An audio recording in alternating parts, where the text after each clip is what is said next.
च धर्मस्य सर्वधर्मस्वरूपिणे अवतार वरिष्ठाय रामकृष्णाय ते नमः। रामकृष्णाय ते नमः।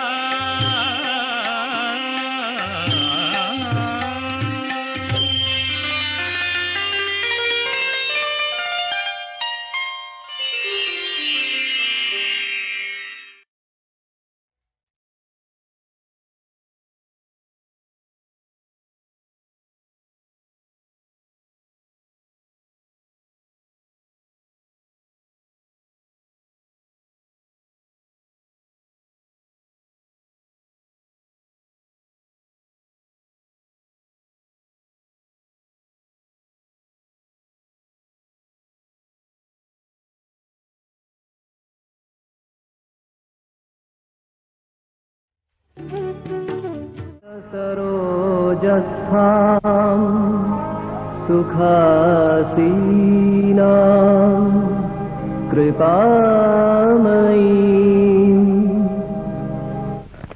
Last Sunday we studied verses 27 and 28 of the 5th chapter, which gave you in a very succinct form the nature of meditation. And as I said, the 6th chapter, which is to be taken up later, is a full exposition of this subject of meditation, Dhyana Yoga chapter.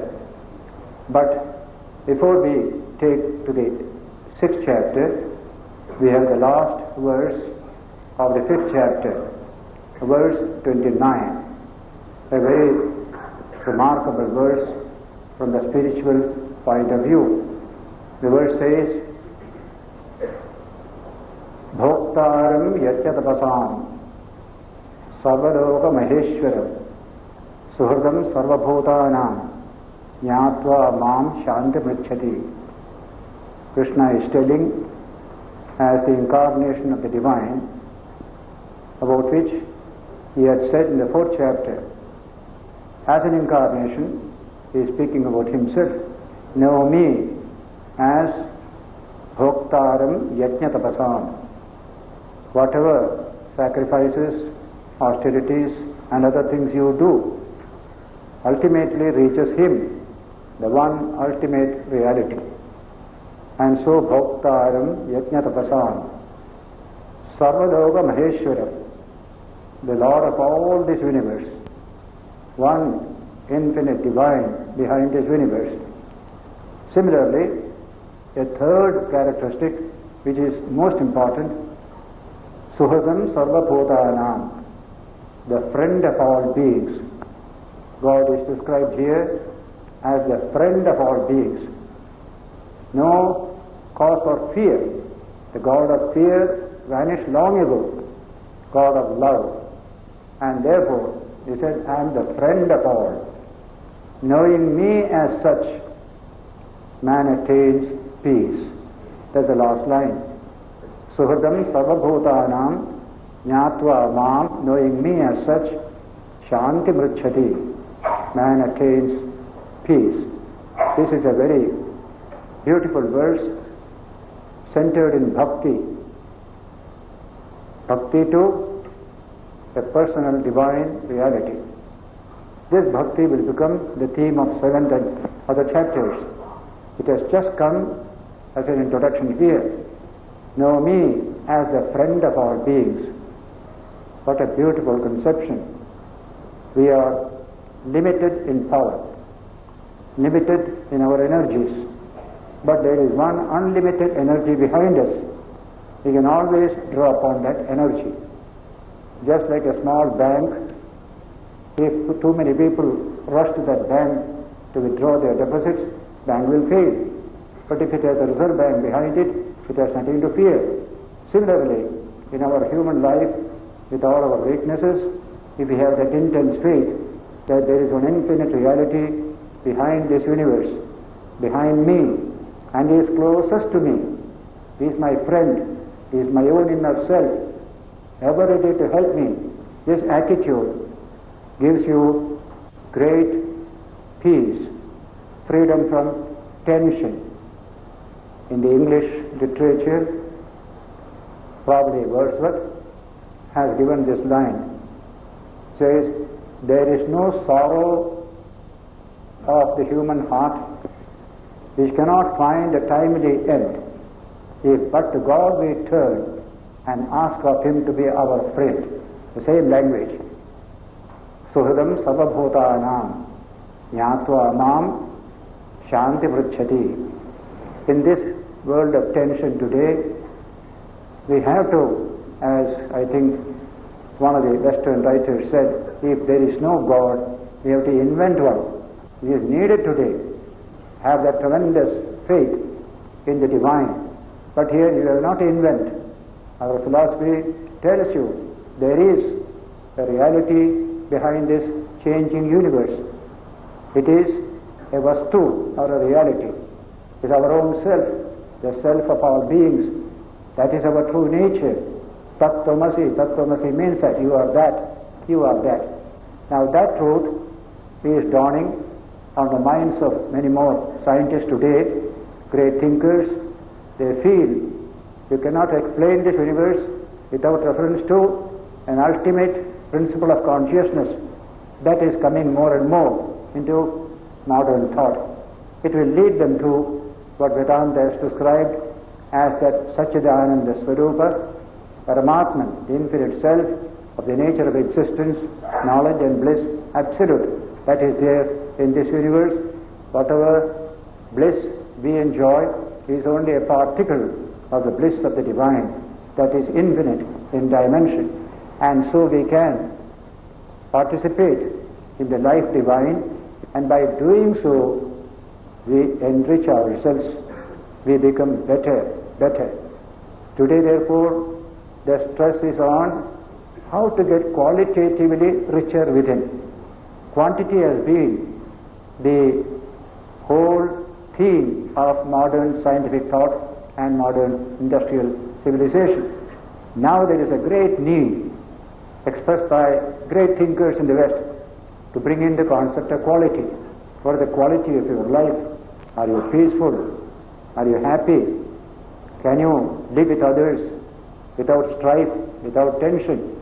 All these questions of quality are becoming more and more prominent, and it is that quality aspect that comes by believing in this divine reality behind the universe, who is a divine person, and because you are a person, God appears to you as a person, and you can respond. So in philosophy, we speak of an ultimate reality, but in spiritual life, we speak of an intimate reality. What is ultimate is also intimate. He is one with us. He is not far away. He is here. In the Upanishads, this language is used, enigmatic, paradoxical language. God is far away, God is near, nearest to the near, He is small, He is big. All this language you will find. Beyond space limitation, no language of big and small, distant or near, can stand with regard to that reality, because it's only within spatial limitation you can use these expressions. He is beyond space and time, the infinite, the immortal. That is our true nature. He is the self of ourself. He is the thread that runs through all of us, like the thread that unites a garland of flowers.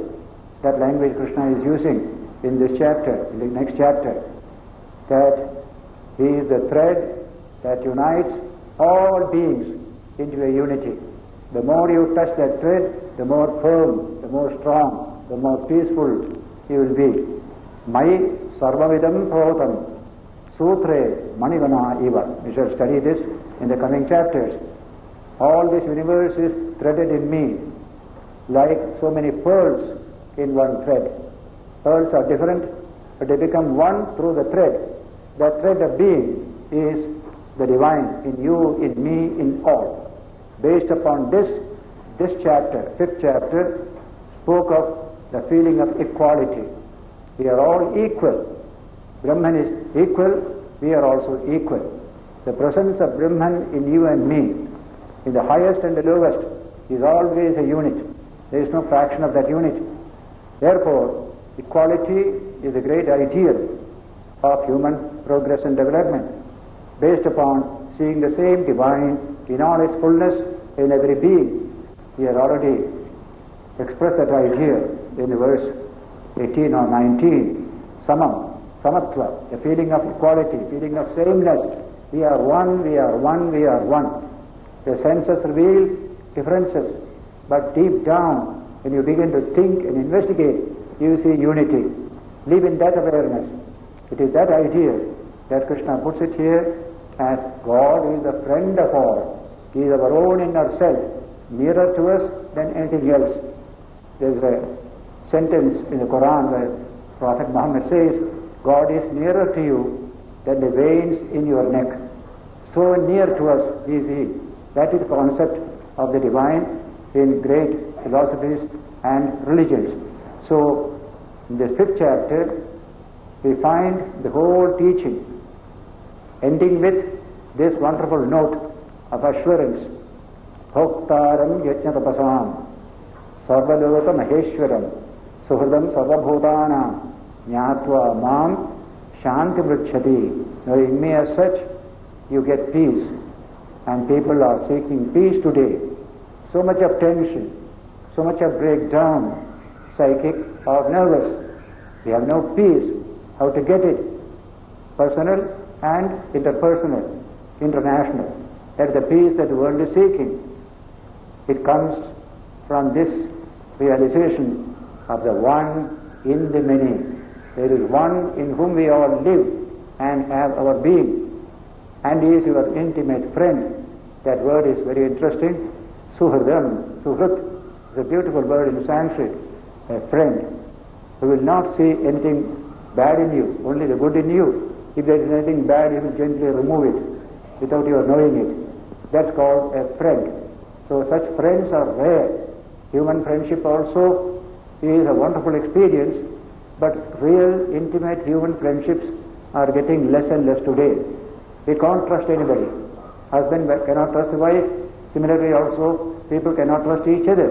So friendship also is suffering a good deal in the highly individualistic age in which we are living. All this will change. A new concept of friendship will come when we realize that God Himself is our friend, because He is our innermost self. He is dearer to us, nearer to us than anything else. So that is a wonderful note which the 5th chapter strikes before taking leave of us and taking us to the 6th chapter. The 6th chapter, as I said, is called Dhyana Yoga chapter. Chapter on the yoga of dhyana, meditation. In spiritual life, to achieve this sense of equality, we need certain training. That training, one such training is meditation. The other is working with people in a spirit of harmony, cooperation. The other is inner life, by which you discipline your mental energies, make the mind realize the divine that is within by going closer and closer, by inward penetration. The meditation depends upon this capacity being developed for that inward penetration. And so, when we enter into the 6th chapter, we have the very opening verses dealing with spiritual life, and a few verses later, the technique of meditation is expounded in a series of beautiful verses. Here he says, in the very opening chapter, Anashrita karma phalam karyam karma karoti yaha sasanyasi ja yogi cha na niragnihi na chakriyaha. The very first sloka, Krishna tells you who is a yogi, who is a true sannyasi or renouncer. He is asking that question and giving the answer. Anashrita karma phalam karyam karma karoti yaha. Whoever does his duties or her duties without expecting fruits to occur to oneself. That is kind of attitude. The whole teaching of the Gita is based upon the spirit of non-attachment, anasakti. Don't depend upon the fruits of the actions. It belongs to all, not only to you. So, anashrita karma phalam. Karyam karma karodya. What is to be done, you do in a spirit of dedication. The little I is no more in the picture. A deeper I, which is one with all, is slowly manifesting. Therefore, we are able to renounce the fruits of actions to coming to oneself. We don't need it hereafter. That attitude, anashrita karma phalam, karyam karma karotiyah, sasanyasi cha yogi cha. That person is a true sannyasi, a true yogi, a true man of renunciation, a true man of yoga. Na niragnihi, na cha kriya, and not those who do ritually a sannyas. That means niragni. Don't touch fire. Don't cook your food in the fire. Householders have fire to use for worship as well as for cooking. The sannyasin doesn't cook for himself, so it's called niragni. He has renounced fire. Whatever food he gets by begging, he is satisfied with it. So in Sanskrit they call it niragni. But a mere niragni who doesn't touch fire or utilize the fire by himself or herself, it doesn't make one a sannyasin. But this is real sannyas. Nacha kriya. When you don't do anything, you become what you call a yogi. You have nothing to do. Why do we do? Because we have unfulfilled desire. Therefore we have to do. Desire impels us to do. When your desire is transcended, you have nothing to do. Therefore, non-doing has become a characteristic of a highly spiritual person. But in this case, this non-doing doesn't merely, it merely means actually giving up day-to-day activities. There is no high spiritual development at all. So that way you don't become a yogi or a sannyasi. Na niragnihi, na cha akriya. Kriya means action. Action is prompted by desire. Desire and urge, and then action. In psychology you will find some desire arises in your mind. That becomes strong and becomes an urge. That impels you to action. And you receive the fruit of the action and the desire dies away. Then another desire comes like this. In this way, the root of all action is desire. This has been studied in the Mahabharata as well as in the Manusmriti. Without desire, there is no action. Akamasya kriya nasti. Those who have no desire, they have no action. And non-desire is of two types. One is the ignorant person, lazy person, who has no particular desire. The other is man who has gone beyond all this duality and becomes absolutely free. These are two types of this desirelessness. In most societies, especially in India, desirelessness is not a very good quality. We want a little desire in people. Why should I live in dirt? Let me make it better and better. That desire must be there.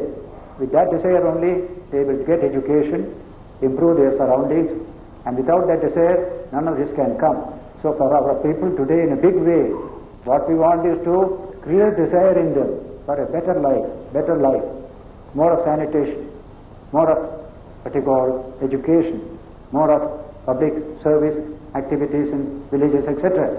So desire is to be induced in them. The desirelessness which you find in most people is not a high type, but when you have achieved knowledge of the Atman, knowledge of God, then you become desireless in a high sense. You don't need anything. Mind doesn't go out at all. If it goes out, it is only to bless somebody, to help somebody. That idea comes in the Gita.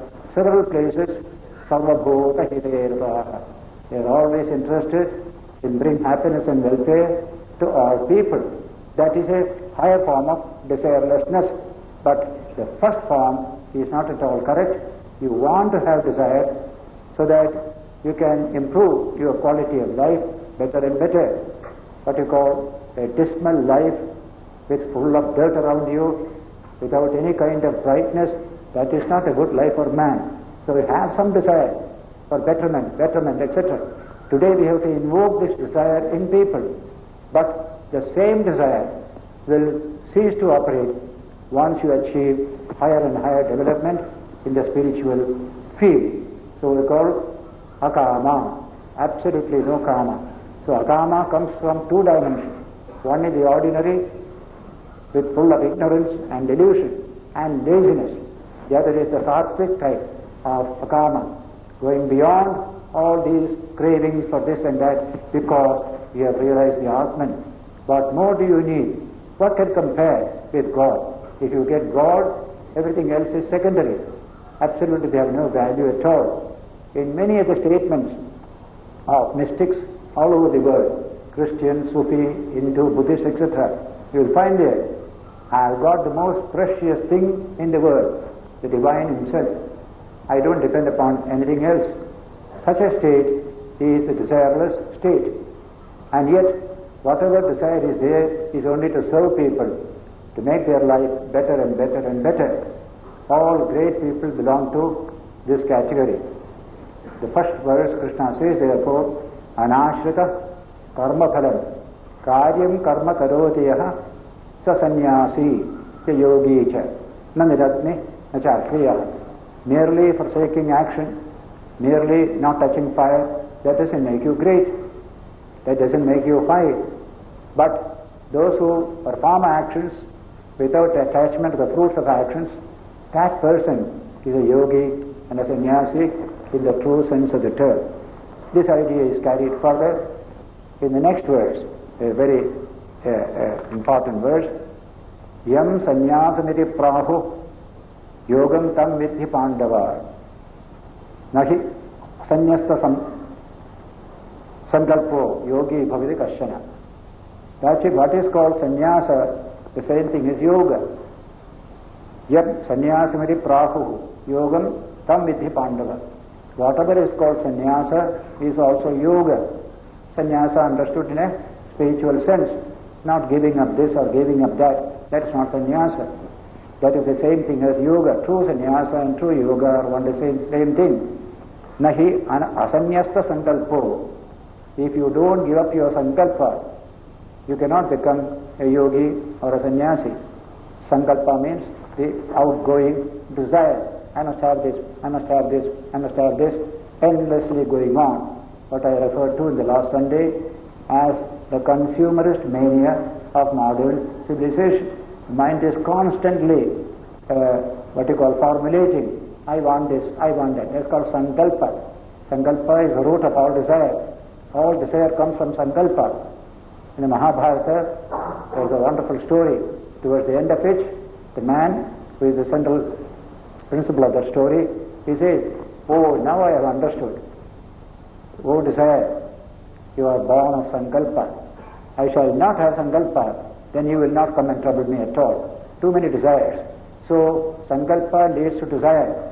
Desire leads to various types of activity, including the delusive life we live very often in society, which was well portrayed, according to what I said last Sunday, by German poet and dramatist Goethe in his book Faust, the drama, where he says there in the solitary in the woods, from desire I stumble to possession, and in possession languish from desire. That is a wonderful passage in that famous drama. So whenever we are full of these sankalpas, we can't control them, we can't regulate them, we become their slave, and they pull us this way, that way, and when you get something, you want something more. When you want something more, then you become unhappy. In this way, man is never fulfilled by running after things or expressing sankalpa through desire and desire prompted activity.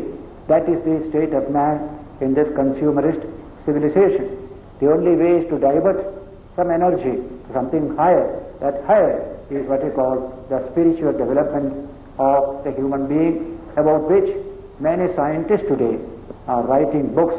Numbers of books are coming out. The spiritual orientation of human life and human civilization. And so Nahi asanyasta sankalpo yogi bhavati kashana. You cannot become a yogi without giving up sankalpa. That sannyasa behind that yogi is what makes you a yogi. Sankalpa is a thing which has to be controlled, discipline. Just like how to stop this consumerist civilization going the wrong way. This consumerist mania must be controlled. What they make a distinction, wants and needs.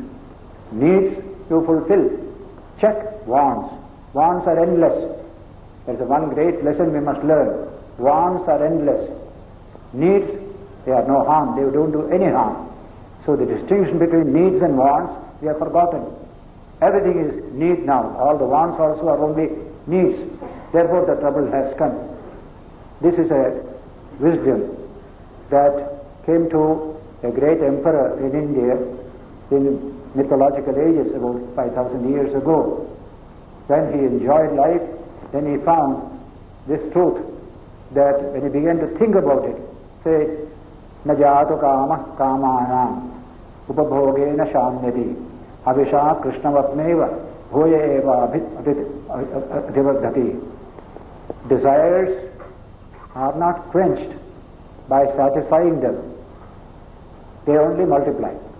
Just like fire is not quenched by pouring butter on them. They only inflame all the more. That's the language he has used there. Now, the identical sentiment is expressed by a commission of inquiry in the United States after the Second World War, dealing with the recent economic trends in the United States. There in the report you will find one sentence. This inquiry has revealed that human desires are endless, that there are no new desires that will not make way for newer desires as soon as they are satisfied. That is the conclusion in that commission of inquiry. Therefore, these endless desires, if I go on rushing behind them, my life becomes very flimsy, very ordinary. We just like we speak of in our literature of the donkey who makes the chakki, oil chakki to move around. He just runs around like that. And he is given a little carrot in front. He looks at the carrot, try to get it, that makes it move. So he gets his work done through the donkey. Donkey gets nothing. This human life is just like that, running after this, running after that, and every day he becomes less and less as a human being, a fraction of a human being. That consumerist mania, how to check it, how to divert it to higher levels, that question is central to all the discussions going on about conditions of man in modern civilization. Vedanta discussed this subject ages ago and gave us some wisdom, and never says don't enjoy, never says don't satisfy your needs. They are all perfectly welcome. But beyond a certain level, put a check. Nivritti is the word. The other is pravritti. Running after things is called pravritti. Putting a check on it is called nivritti, withdrawal. I don't need it. Only thinking people can say this, but our thinking apparatus is very much affected today by television advertisement. As soon as you see that, you want it. The want is created in you. And there is a protest in America in several writers against this work of the advertisers for getting people to purchase their goods, forcing them to purchase, as it were. And it's a very costly advertisement. Price is increased to pay for that advertisement, and you and I pay for it. We don't know all these things. They make you know this is your situation. The more complicated the civilization, less freedom man has to choose things what he likes. They are chosen for you by the advertiser concerned. So all these are the problems which are to be tackled. We need a philosophy which sees man not only as a seeker of sensory goods and satisfactions, but a seeker of higher values, music, art, ethical and moral values, spirituality. All these are part and parcel of our inheritance. We have the possibility to achieve all of them. Don't neglect them. Only concentrating on one level, organic level, sensual level, Never do so. You will suffer for it. That teaching has to come from the great philosophies and religions of the world. Vedanta triggers this thinking in more and more people in this modern age. Then a beautiful expression, Arurukshor Muner Yoga. Man who is striving to be a yogi, he is struggling. Aruruksha means to climb to the level of yoga. Arurukshor Muner Yoga. He says, Karma Karanamuchyate. Action is the means to help you to climb to the height of yoga. Arurukshor Muner Yoga. Karma Karanamuchyate. Karma has got great responsibility there. Without doing something, you can't climb to that state of yoga. But once you achieve that yoga, yogarudhasya tasyeva. When you become a yogarudha, means you have already achieved that status of the yogi. Then what will you do? Shamah karanamujyate. You become perfectly quiet, perfectly silent. All the pressures building within are vanished there. Absolute peace comes to the heart. So these are the two stages. At the time you are striving to be a yogi, you have to work hard. Once you become a yogi, all work ceases for you. You don't need anything. Your mind doesn't go out at all. I don't need. That knowledge comes to you because you have achieved something priceless in yourself. That is the experience. Our philosophers never tell you to be dried up ascetics. You give up something because you got something better, something higher, something more valuable. And the highest thing of value is spiritual realization. Complete fulfillment comes thereby, and fulfillment is the goal of human evolution, says 20th century biology. Not organic satisfaction, not numerical increase, not physical survival. They are not the goal of human evolution. They were the goal according to 19th century biology. But in this century, due to great developments, man like Sir Julian Huxley presents this idea. The goal of evolution is fulfillment. Are you fulfilled?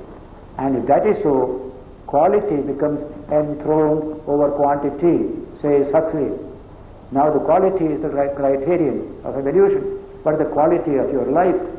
Can you live at peace with yourself, with your husband, with your wife, with your friends? What a beautiful conception of quality. That is the goal of human evolution. Through that only you become fulfilled. That fulfillment is the goal of evolution today. That's why Huxley wanted a philosophy or a science to deal with the subject of fulfillment. He calls it a science of human possibilities. Vedanta deals with the subject as a science of human possibilities. All these possibilities are there in every human being. We can rise above these tensions and become perfectly calm and steady. That possibility is there in you and me, says Vedanta. Arurukshor Muner Yoga Karma Karanamuchyate Yogarudhasya Tasyaiva. Yogarudha, who already ascended to the level of yoga. What is the work you do then? Shama Karanamuchyate. Shama means absolute silence and quiet. The heart is absolutely silent and quiet. When water in a lake is perfectly calm, not a single bubble or wave, that state is called Shama. The mind is in that state of Shama. That comes only when that sense of fulfillment comes to you. When you are fulfilled, you have that Shama attitude. Just like when we are hungry, we are full of tension within. Hunger makes you tense. I must eat, I must eat. Desire comes, activity comes, you cook and then eat. Then fulfillment comes. Then somebody brings food. No, I don't care. I am full now. I am absolutely fulfilled. That is called day-to-day experience. But this is only temporary. But philosophy and spirituality tell you that there is also a complete fulfillment where the mind will not run after anything else. That is realization of the divine. That is the state of yoga. Yoga Arudha. We have already established that state of yoga. A man like Ramana Maharshi, for example, There is nothing to take him out of himself except compassion. That compassion is always there. In a Buddha, there was a tremendous compassion. With that compassion, he spoke words which would do good to people. Otherwise, there is nothing. Absolutely free, a fulfilled person. Kritartha, kritakritya. These are the words for fulfillment in Sanskrit. So, this idea of yoga arudha, established in yoga. What is the nature of a yoga arudha? The next sloka explains the nature of a yoga arudha. Verse 4.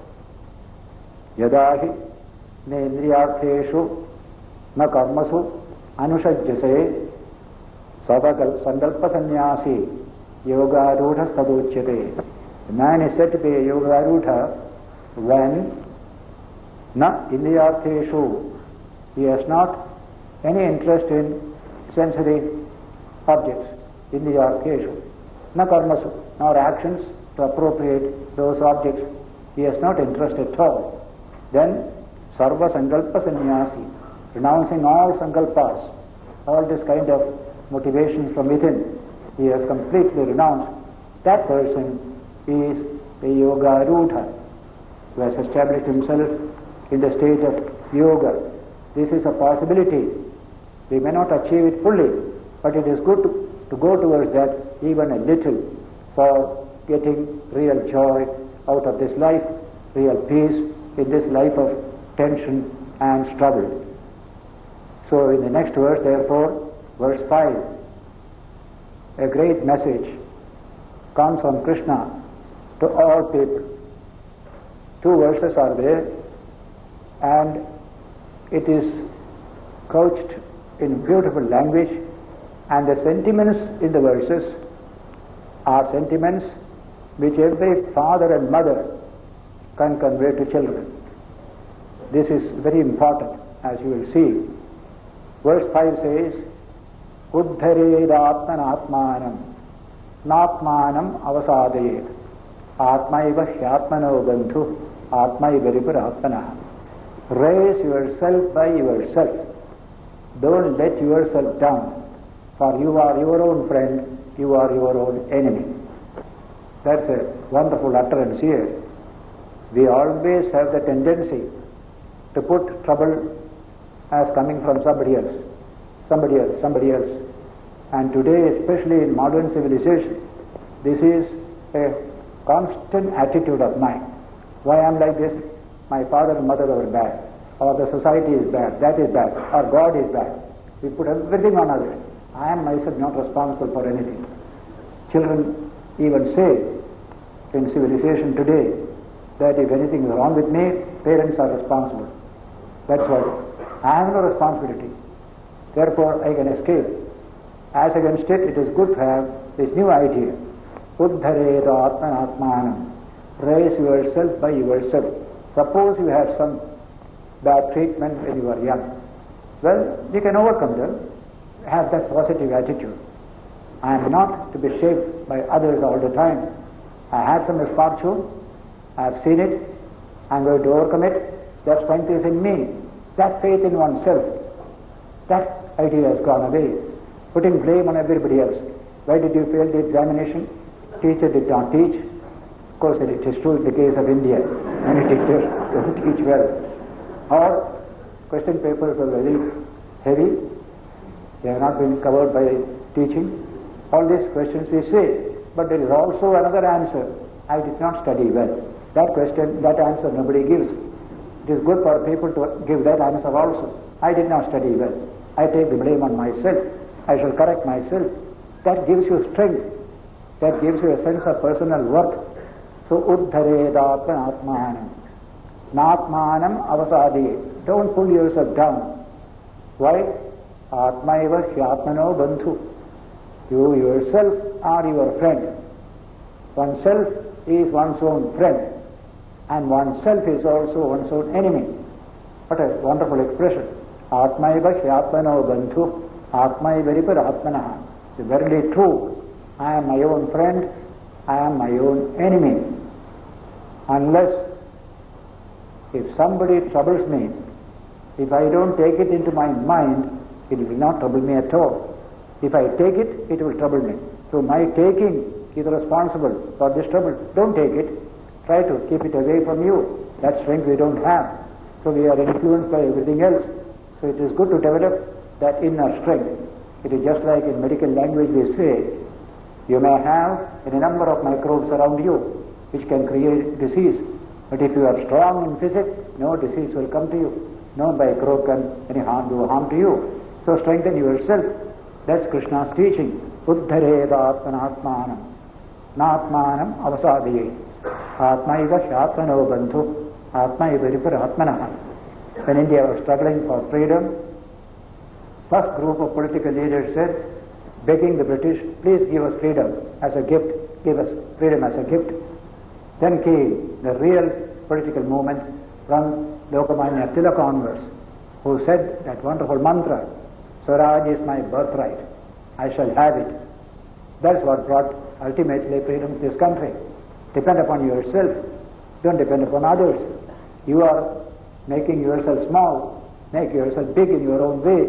That's why it finally ended in Gandhiji's Quit India movement in 42. Within 5 years, the country becomes free. So, in personal life, it is the same story.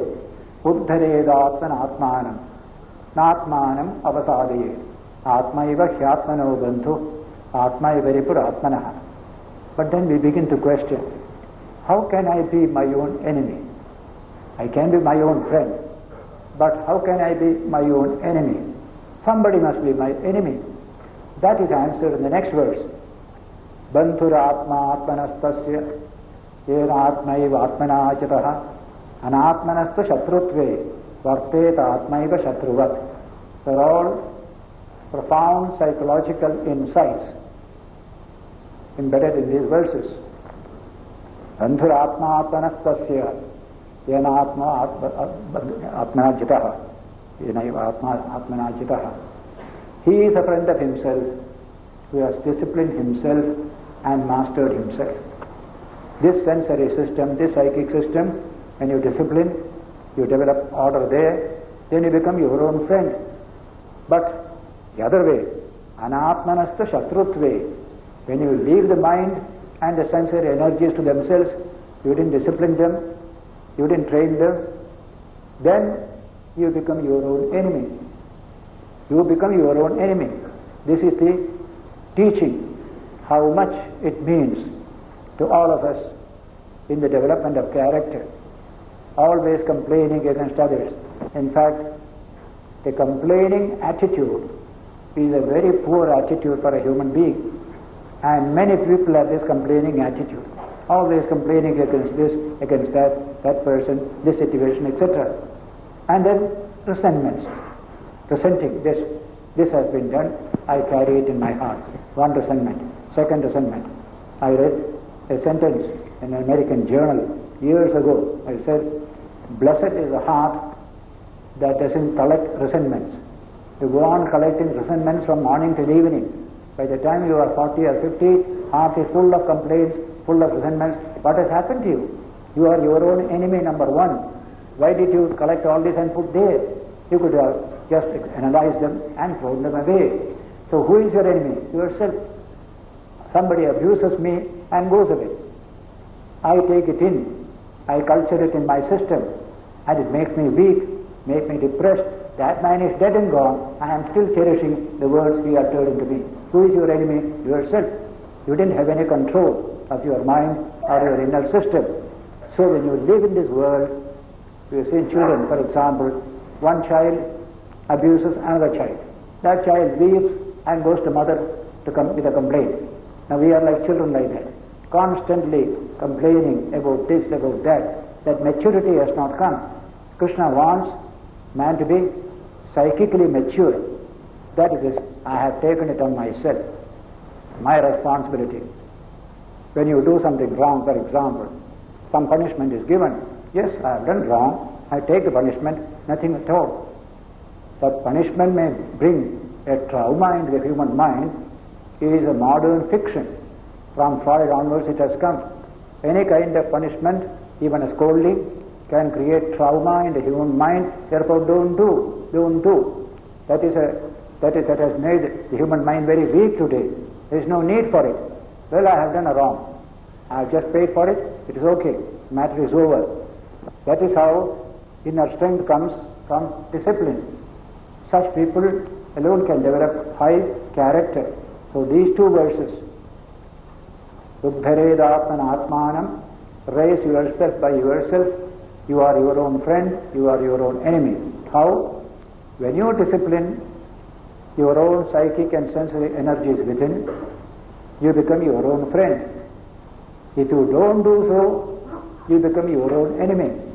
Bandhuratma atmanastasya yenatmaiva atmana jitaha anatmanastu shatrutve. If you don't discipline your inner self, you become your own shatru or enemy. Varteta atmaiva shatruvat. As if you have become your own enemy. Just like you bite your tongue and such a pain comes and you complain against the mother for it. You have bitten your own tongue. Accept it yourself. Don't put it on somebody else. In this way, we have to build up our inner strength. It's all building up our inner strength. The more you complain against others, the more you put blame on others, you become weaker and weaker. A little strength must come to the nation, to the people, by having faith in oneself. Yes, I have done it. I shall not do it again. That's called manly, strong attitude. If I have done wrong, I am prepared for punishment. I am glad to do it. It's not a mere theory. It can be implemented in life. I remember once when I was a young boy, 12 years old, while going to school, I picked up a small quarrel with a washerman and I threw a stone at him. Far away he was, it went and struck his leg and he fell down. I went to school. By the time I returned home, the complaint had come to the mother that we were washing clothes, this boy threw stone at us and we have got broken our leg. So mother was very serious about it. My son should do no such wrong. He must be punished for it. So when I returned from the school, I found a very somber atmosphere at home. Elder brother, mother, very quiet, very somber. I said, what's the matter? That boy complained that you threw stone. Yes, mother, I did it. I never intended it. I didn't know the stone will go so far, but it went. I said, if you want any punishment, I am prepared to take. The complaint had come to the mother that we were washing clothes, this boy threw stone at us and we have got broken our leg. So mother was very serious about it. My son should do no such wrong. He must be punished for it. So when I returned from the school, I found a very somber atmosphere at home. Elder brother, mother, very quiet, very somber. I said, what's the matter? That boy complained that you threw stone. Yes, mother, I did it. I never intended it. I didn't know the stone will go so far, but it went. I said, if you want any punishment, I am prepared to take. I took openly, any punishment, I am prepared to take. I am sorry for it. Then they said, you have to take 12 cuts in your hand. Very good. In the presence of the mother, I lifted the hand. They gave me 12 caning, and I rubbed the hand, sat by the mother, forgot the whole thing. I remember that story. Now, Gita I read later, but it is possible for us to have that attitude by which you train your inner energies and then you become your own master. That's what Krishna wants everyone to be. Anatmanastu shatrutve vartet atmaiva shatruvat. Don't become your own enemy by not handling this psychic energy packet that you have got. Handle it, refine it, purify it, discipline it. Then your whole system becomes your friend. Nothing can do harm to you. This is a profound idea, and in modern thinking you find one Austrian scientist developing this idea. He was a prisoner of the Nazis, Viktor Frankl by name. Along with other Jews, he was also subjected to tremendous persecution by the Nazis. But many of them perished. He somehow did not die away. He had a particular philosophical attitude which made him survive that serious trouble. Then, after the end of the war, he came to America. He was in New York. I think he is still alive, Victor Frankl. He wrote a famous book, Meaning, Search for Meaning, that book. I happened to read it. There he says, everything depends upon the control of your own attitude to events outside. Events come to you. How are you reacting to those events? That is in your hands to control. If you don't do so, those events will overwhelm you. In that situation where I was persecuted by the Nazis, I controlled my attitude and reaction to these events. A little detachment came in mind. Therefore I could survive. Others couldn't do it. They couldn't survive. So attitude control, he calls it. That is in your hands. Anybody can abuse me, but I can control my attitude towards that event. That will save me from all trouble. So he calls it attitude control. And he gives a wonderful example. The effectiveness of this attitude control.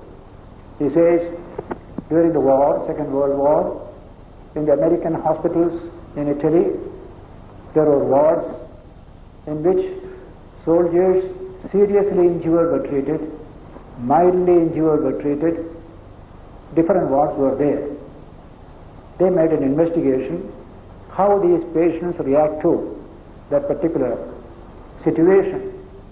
That investigation revealed a profound truth. Patients who have lost their hand, lost their feet, so much serious injury they have suffered. In those wards, they found the patients more calm, more peaceful, more contented.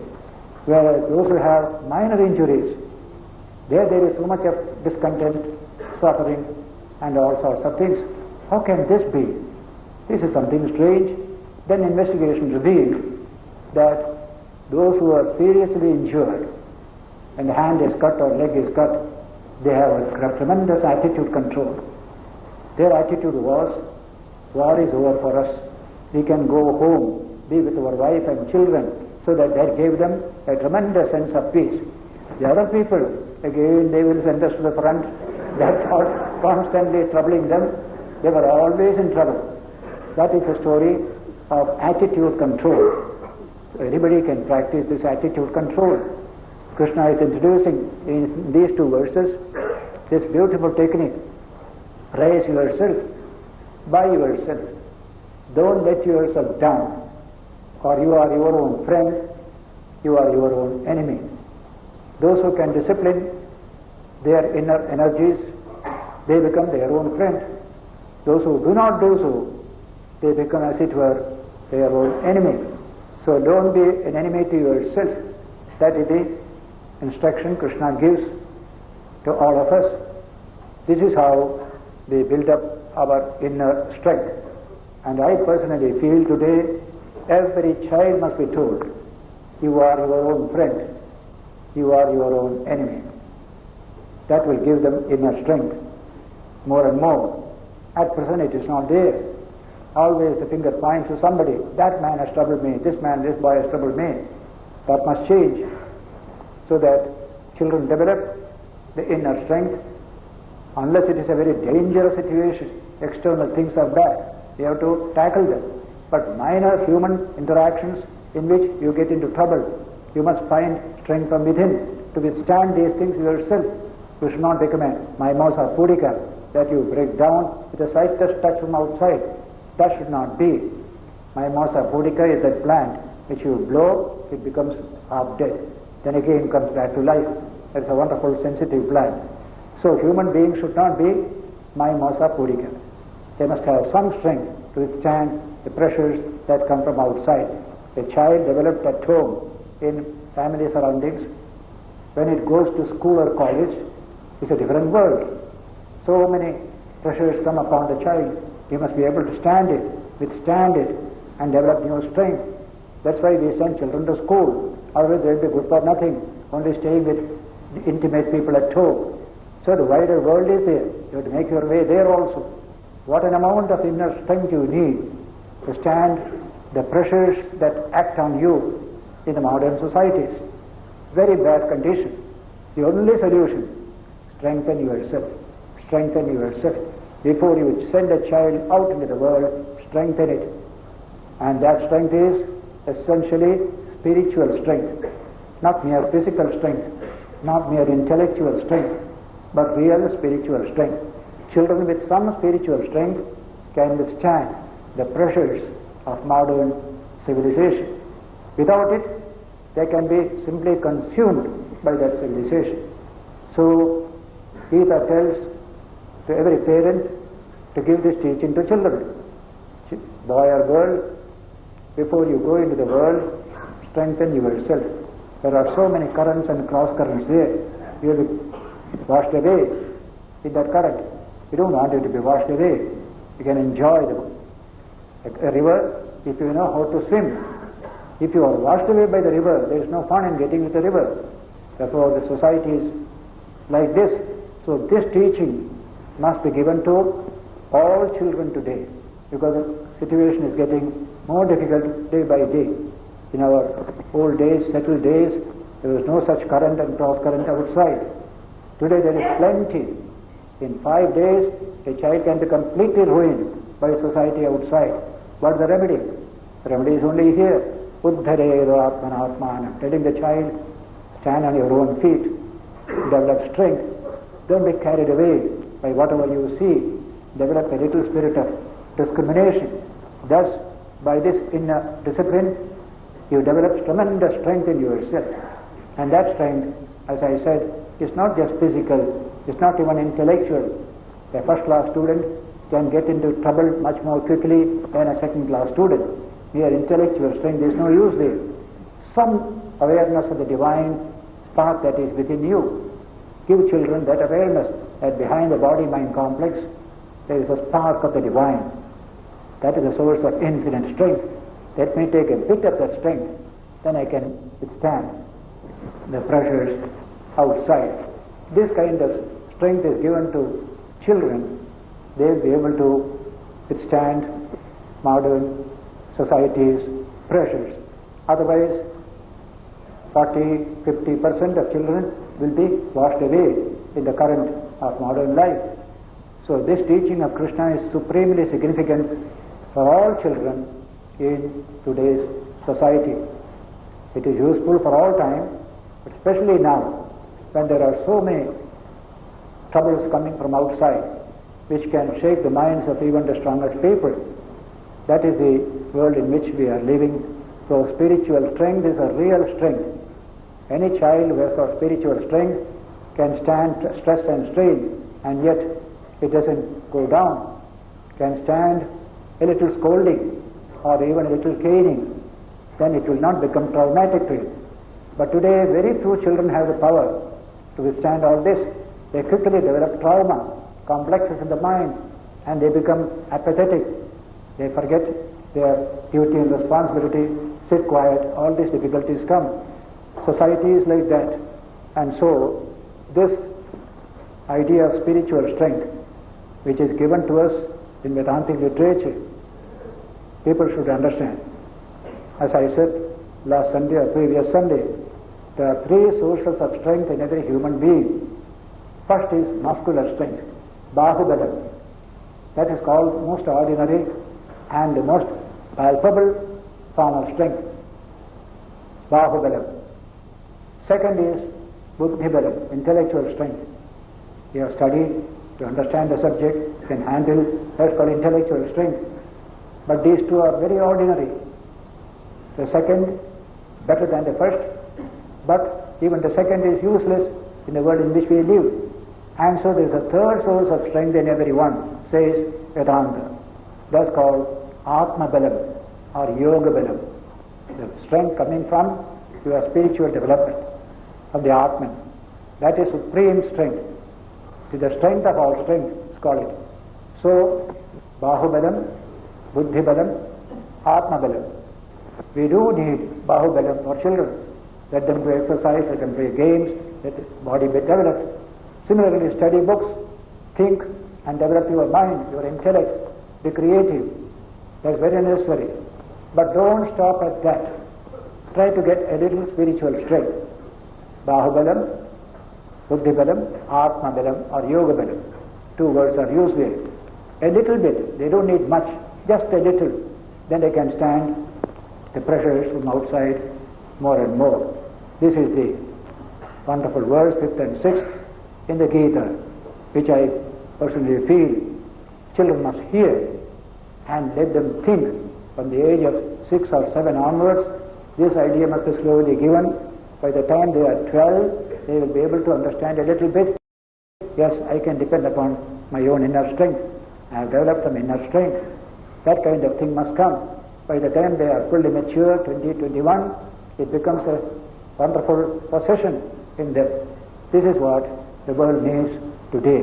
So these two verses are of special significance to humanity in all parts of the world in today's civilization. We shall take up this subject next Sunday. Actual meditation is described in some of the most fascinating verses in the coming section of this 6th chapter. That we shall do next Sunday. Today there is arati and Ekadashi Ram Nam in the temple.